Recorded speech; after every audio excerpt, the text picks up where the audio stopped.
Assalamu alaikum and good greetings. So today we'll be watching a video titled Clever Atheist Challenge Muslim Part 1, Muhammad Ali Speaker's Corner. It seems that this will be interaction between an atheist with, of course, Muhammad Ali, a Muslim, and I'm not sure what will be the context of, the atheist being labeled as clever atheist. I'm interested to know. Without further ado, let's watch. Okay, so let me ask you a very basic kind of abstract question. Do you believe something can come from nothing? Is it possible for something to come from nothingness? No energy, no matter, no space, nothing. That's a hard question, I feel like. Why? So nothing is the absence of something. Let me put it to you in a mathematical form. 0 plus 0 plus 0 will give you what? 0 plus 0 plus 0? 0. Can 0 ever give you 1 if you keep multiplying zeros? So if there was nothingness, can it ever amount to something? No. Right. So can something come from nothing? Yes. How?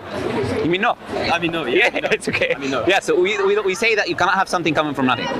So where did the universe come from? Because we know the universe cannot come from nothing. It has to come from something. Do you agree? So obviously before the Big Bang, what was that? People cannot explain. Yeah, there has to be something before the Big Bang. There's something that it's like a theory, and it's obviously, it's essentially impossible to prove, but some people are saying that the universe is on like an endless loop. So how the Big Bang happened, I know what you're saying. It's going to keep expanding and expanding, but then it will go back into another Big Bang. And that I know that. I believe it. This is the weakest kind of view today in the scientific field, right? Yeah. And it is weak because it goes against the history that we look at. Like we see the universe expanding, we see the evidences for the expansion of the Big Bang, we see different things that tell us that this is not true. You get the point? There is a starting point. But even if we were to accept this idea, we still have to explain why is the universe in existence? Where did it come from? Exactly. Yeah. Even if that is true, true. Yes. How? How is the energy and matter and the stuff there? There still needs an explanation. Do you get the point? So what we say that there has to come from somewhere. Now let me ask you this question. This table, do you believe someone made this table? Yeah. Right? Have you seen the maker? I have not. So why do you believe someone made this table? Because I know someone, you have By the way, this is custom made. No one has a similar table to this one, yeah? So why do you believe someone made this table? Don't tell me I saw a table like it, because there's no table like I think someone must have made each individual part somewhere. So you're saying it's design? Yes. You're saying it requires intelligence, knowledge of language, Yes. power, Material. combining material together. Without all of these things, can you make this table? Without all of those things, no. All right. So right now we know a lot about the maker of this table without seeing him using the table. Yeah. Correct? Yeah. Now let's put that on the universe. What do you need to create a universe? Partners. Let me tell you. Look, the universe is all atoms. Yeah. Each atom is composed of an amount of power we cannot even comprehend. When you split it, you have a nuclear explosion, right? So how much power do you need, even uncomprehendable, the energy and power that you need, right? So something has an amount of energy we cannot even, and power we cannot even comprehend, right? Yes. And intelligence and wisdom, having all of these orbits, gravitational fields, planets, galaxies, right? Something that is not bound by time and space the same way we are, right? Because the Creator created time and space with the Big Bang. Yep. So that means the same laws that apply to us do not apply to him. Facts. Make sense? Yes. Okay. In that case, it would be, if you were to believe that, then yes, I get what you're getting at. So it is Creator, right? So in a sense, you believe in God, right? Yeah, yeah. It's a So good way to say it. yes, so we say we believe in a Creator. We don't need to see the Creator, Yeah. because we see the effects of the Creator. We see the design, and design will have to be the designer. You cannot. So this is an important point about because this is discussion about you're using reason, using logic, using rational, right?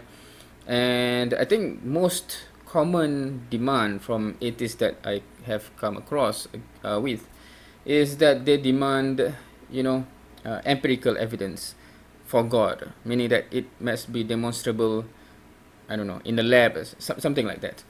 While maybe it's me that I do not know how to bring forth this kind of discussion, right, where it's logical, it's reasonable, it's rational, using things that we can see to see that we can conclude something without even seeing the maker, right?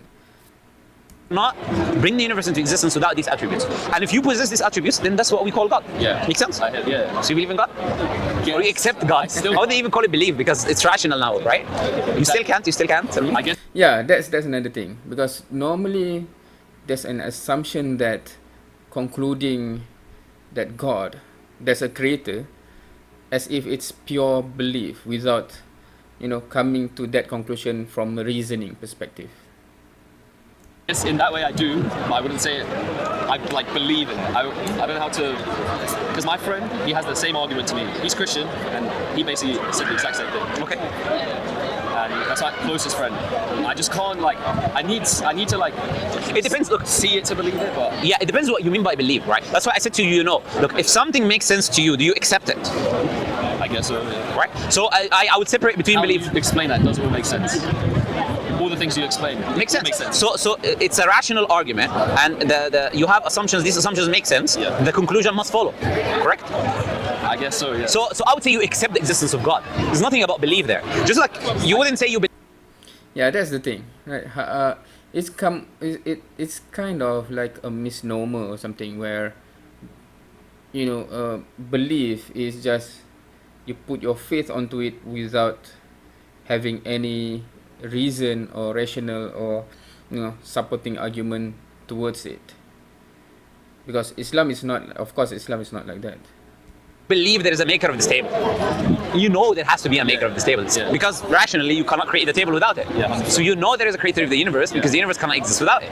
You're right. Make sense? Yeah, you're right. So but don't use the word belief because I'll tell you why. A lot of people think belief equals blind faith. This feeling, fuzzy feeling in the heart that will come. No, there's no such thing. So whether you accept something or you don't accept something, it's rational, it makes sense. Yeah. I adopt the idea or I reject the idea. Binary. Yes. It's either God exists or it doesn't exist, right? So if you accept the logic, then you accept the conclusion. Okay. Yeah. So I would say like 90-10, yes, no. Okay, the thing I want to. Interesting. There's still, what's the reservation?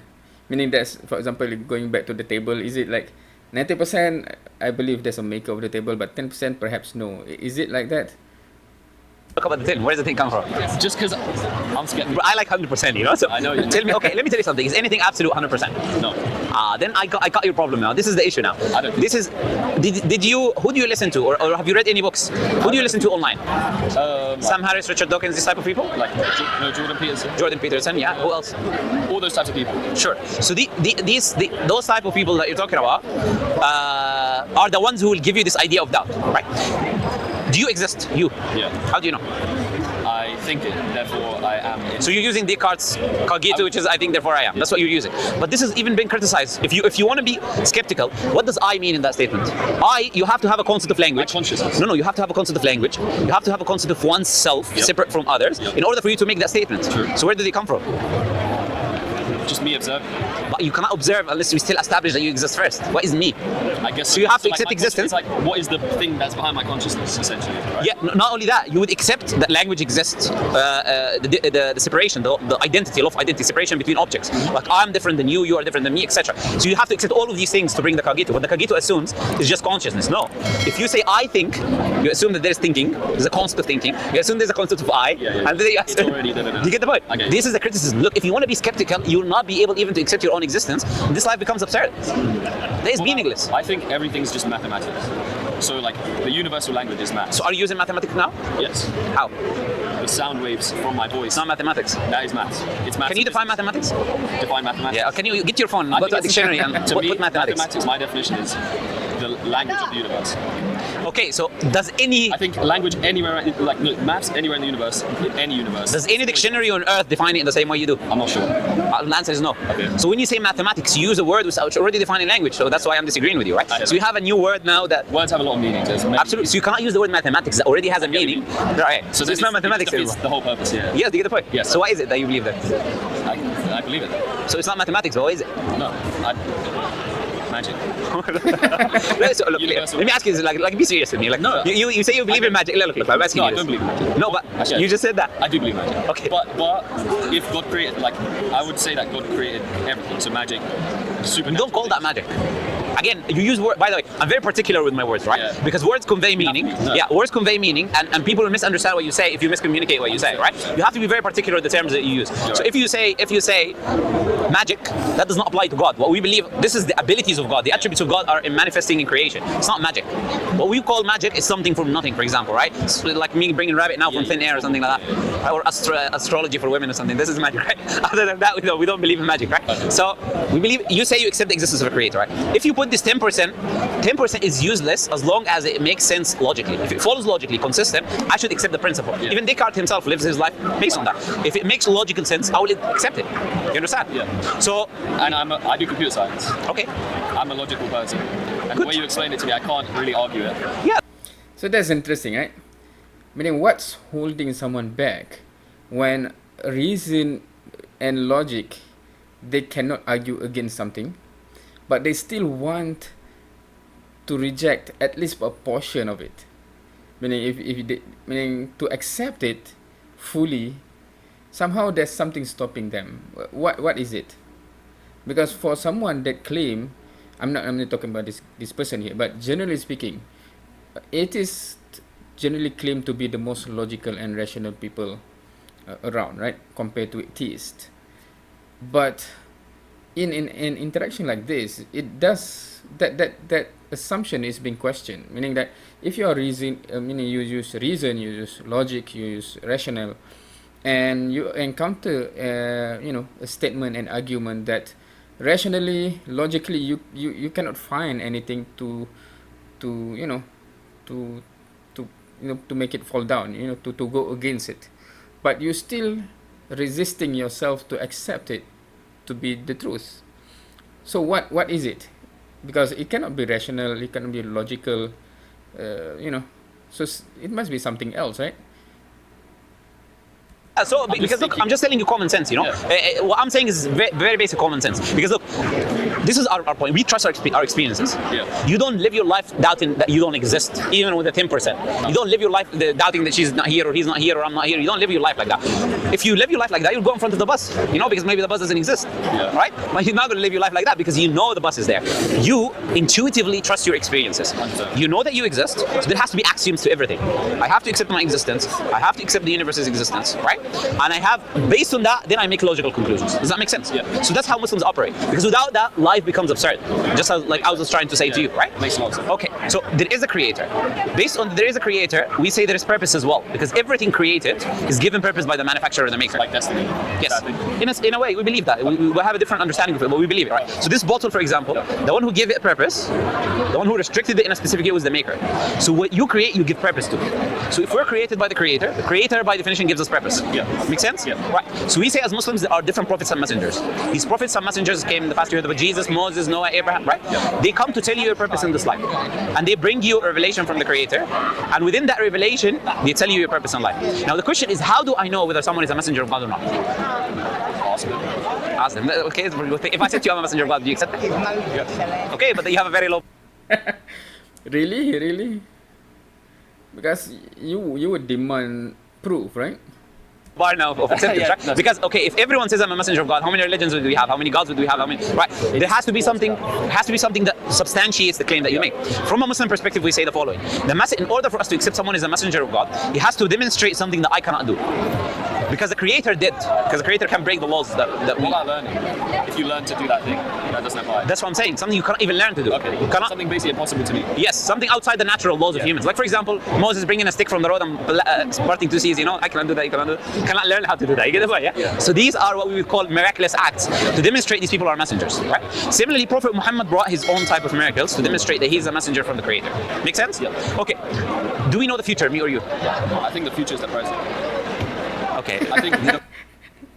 Okay, this is interesting kind of atheist because there's a lot of things that he think it's not really, saying what's the most rational thing, because there's a lot of things that is just belief. Then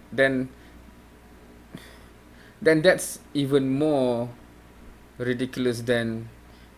I'm not saying he is like any atheist that I have come across where they have certain perception towards theists or people with religion, where they see that these people of religion believe certain things that you cannot prove.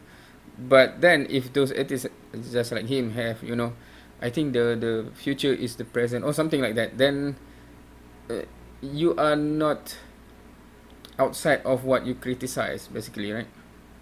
Again, you have to be particular with the terms. Now think about what you just said. Definition of present and definition of future. Think about the two definitions. English terms. Yes, that doesn't make any sense. But Exactly. how I think about it makes sense. You're just saying there's a married bachelor. There's a squared circle. That's the essence of what you just said. Essentially. Yeah, but contradictions don't exist in reality. Fair enough. Which would mean it's impossible for you to say the future is the Yes, past. it's You not. can say, let me put it to you, and maybe what you're trying to say in a better term. Yeah. the past influences the future. Yes. That's a way to put That's it. why people get anxious. Do you agree with that? So that's what you're trying to say in a way, right? Yeah. So that the past will influence the future. That's why we have the saying that history repeats itself. Yeah. Because if you go through doing specific thing in a specific way, there will always be the same outcome. Right? Okay. What we say, the future to come, 1,000 years later or 2,000 years later, can you and me know the details of what humans will be doing? No. So if I brought to you the Prophet Muhammad 1,400 years ago, no telescopes, no microscopes, no cars, no technology. If he said to you what will happen today, would you accept that he's a messenger from that creator that we talked about? So if you brought him from then? No. If I brought the claims that he made, are carbon dated written, like in the Quran and the prophetic tradition. Yeah. We know he said them over 1,000 years ago, and they're happening today. Would that be evidence that he's a messenger of God? Because he said it's not my knowledge, it's God's knowledge. Yeah.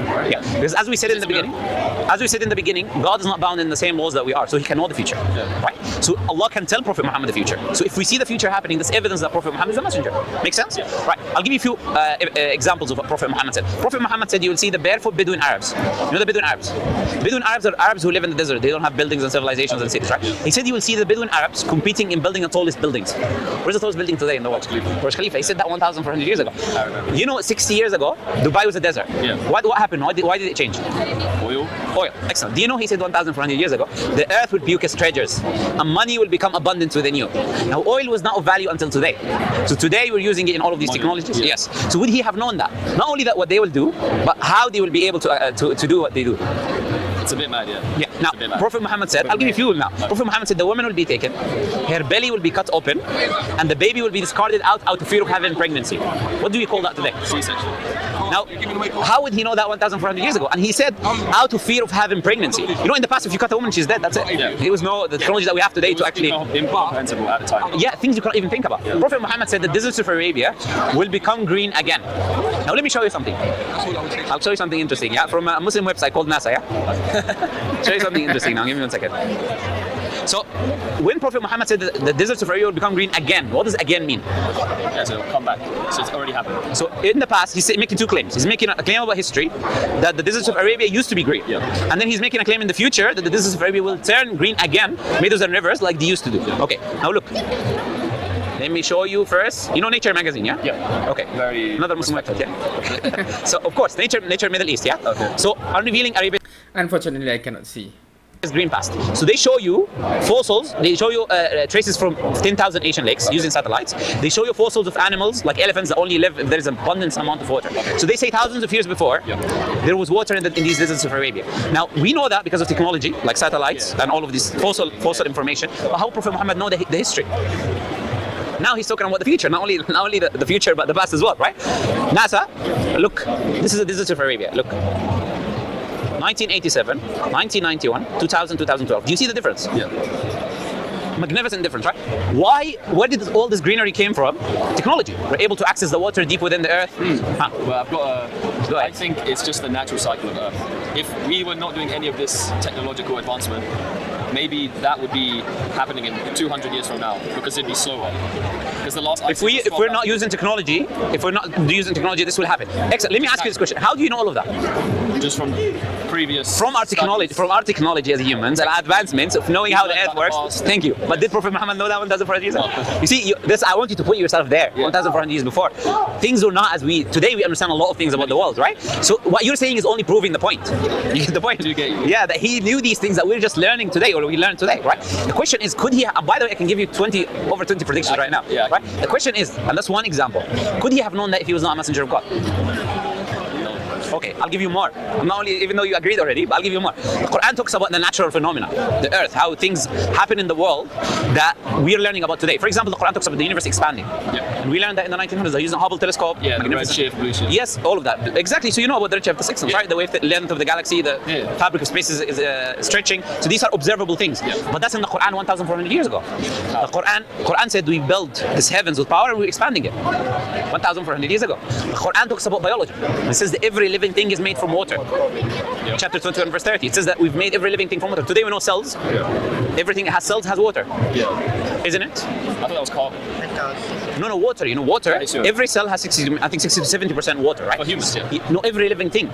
So these plants have water. Animals have water. Every living thing. A cell. Every living thing, yes. Yeah, every living thing has a cell, and every cell contains water, right? So the point is this: the Quran is talking.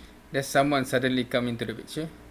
about that. Quran talking about mountains, and how mountains have deep roots within the earth, how they stabilize the earth. You know, there's a process called isostasy, where the mountain pushes the crust of the earth. Yeah. It helps stabilizes the earth. There's less collisions taking place.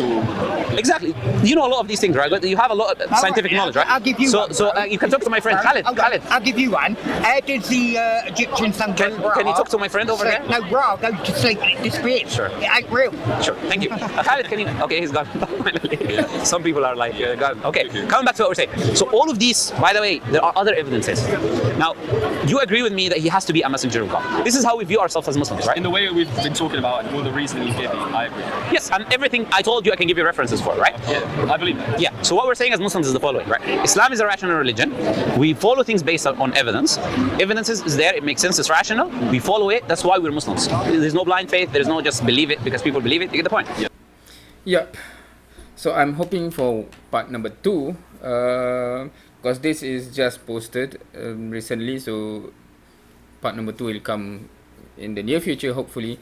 But this is good interaction that I think, if this will be my default video to to refer to when I encounter or come across any atheist, to see what kind of objection that they have towards concluding based on reason, based on logic, based on rational, that we are created, this universe is created. Interested to know if any atheist watching this video, any objection to any point that have been described here. Feel free to comment, learn. I'm hoping to learn. With that, thank you for watching. See you next time.